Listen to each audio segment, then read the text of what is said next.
is a theory, but I'm going to explain what happens inside a black hole. Alright. So a quasar is a white hole. Alright. People believe that this is a new Big Bang. Alright. That's actually kind of true. Because this is literally feeding space nuclear and electric energy to be able to form another singularity. Okay? This is energy going into space. Where does this energy go? Nobody ever considers this. We ended a quasar. Oh, it's a quasar. It's expelling light. Boom. That's the end. Okay? Tell me, where does that light go? What does it do?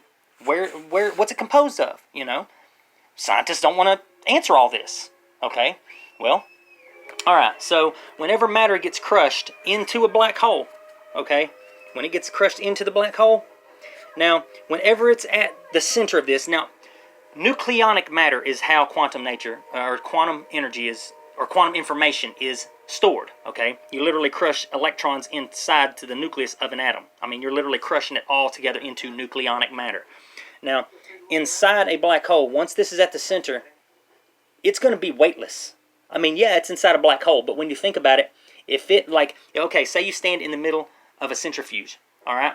If you're at the very center, there's not going to be any weight on you, okay? Only the angular momentum of everything around it is going to feel the weight. But if you're right at the center, you're literally not going to feel any weight at all because there's an even distribution of energy and weight around you. So you're not going to feel anything. That's how this works. I believe this is actually an axion, okay? And I call this the axion axle bearing because this bearing 0 because this is the axle, okay? This is where all the energy is coming in, okay?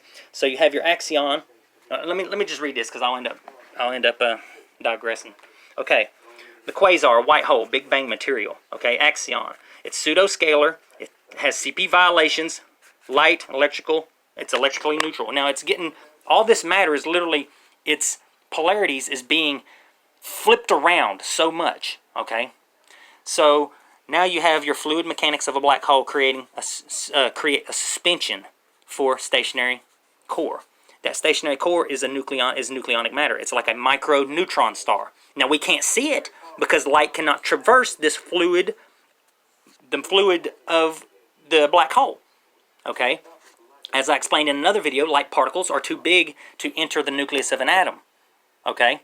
Light particles are too big to enter the nucleus or enter even into a black hole because it's just pure strong force. Okay, it's pure nuclear energy. It's the nucleons. It's the strong force. It's the alpha. All right. So we cannot see it. All we can do is see the Hawking radiation. I mean, which is going to emit a quasar. Okay. When this wants to blow up, it can't because it's being crushed inward. All right, but since it's got an even distribution of energy all around it, you have gravity here pulling on it, you have gravity here pulling on it, you have gravity here pulling on it, you have gravity here pulling on it. It's all pulling on it the exact same, so literally it's going to be weightless. It's suspended at the core of this black hole as a micro neutron star, but it can't explode and spread out. All it can do is wither away, distributing heat. So when it does this, that's the Hawking radiation, and this is what creates a quasar. Okay? Okay. This would be the axle bearing 0 because this is the axle. This is like the horizontal axis. All right. This is an axis and this is an axis. You have your input and your output. So there's equal pull all the way around the center, making it weightless. It's like a Lagrange point. When you have a Lagrange point between two, like a fulcrum between two evenly distributed or evenly mass, if they have even mass, then literally it's like a Lagrange point. It literally has no weight. It's like it's floating. It's perfectly stationary. Of course, nothing's stationary in space, but you understand what I'm saying. Okay, it's pseudo-scalar. It changes under parity inversion.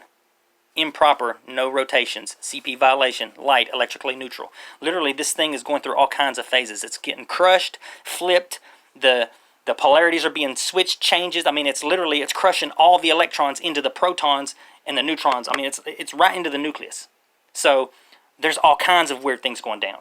All right, but it can't explode, even though it wants to. It can't. All it can do is shed its energy through heat, Hawking radiation, and that's why we get a quasar. So once this microneutron star blows up, it's emitting Big Bang material. It's emitting a new Big Bang. It's feeding space the microcosm. It's feeding the microcosm energy to be able to create another singularity. Now, just like this would be a microneutron star. But it's on a macro scale. This is the Big Bang. This is the singularity. Okay? This is what ends up being created from this quasar energy. Okay? Imagine this is the black hole. Okay? It's not a black hole necessarily, but it is at the same time. It's a macro black hole. It doesn't have the same kind of weight as this because it's a lot larger and it's spread out over a wider distance. Okay? Now, if you know anything about black holes, the larger the black hole when it comes to width-wise, it doesn't have the same kind of power as a smaller one that's more dense. See what I'm saying? So spread out over a wider range, you have your singularity or a microneutron star. Similar to how this black hole would have the microneutron star at the center of it, which, boom, goes Big Bang and emits energy into the microcosm of space to create another singularity. Okay? So before it reaches its point where it reverts back to plasma, right here, it has to seed the universe again. Okay? It has to seed it. That's almost like its last chance to be able to reseed the universe. See what I'm saying? Or reseed space to be able to start all over again.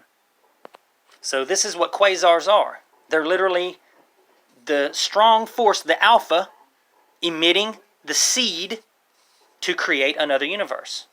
Another singularity that will birth another living universe. Now, this is all just a theory, but it puts everything into perspective. All right?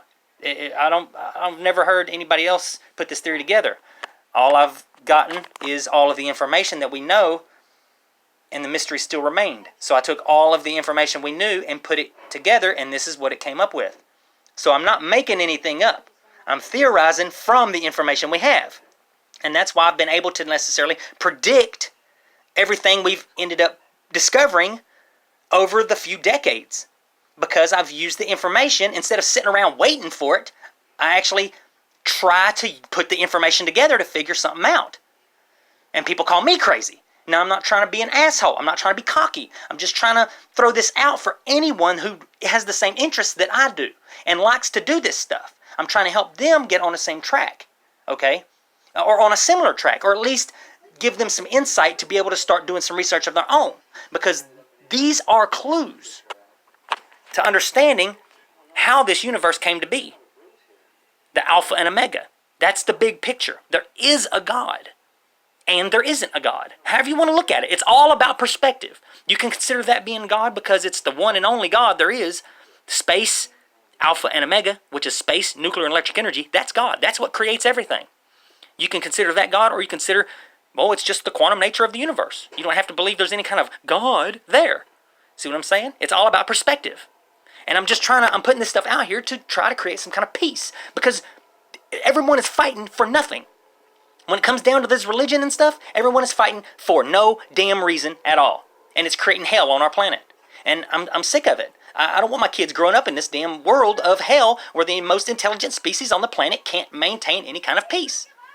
So I'm just saying, I'm just trying to throw some of this information out here to kind of put things together, because religion and science and all of this stuff is all connected. It's not separate. It's all connected.